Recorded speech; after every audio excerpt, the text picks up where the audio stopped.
So this is one of my wear alarms.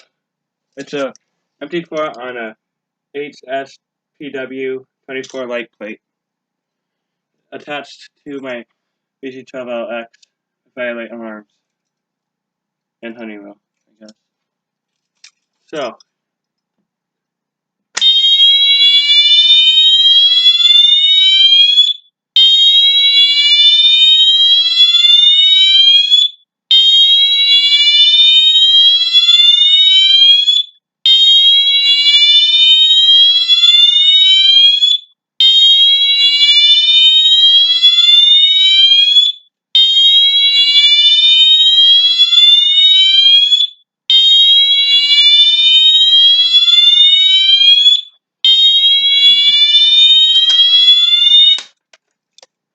and that was, God, why do I keep doing that?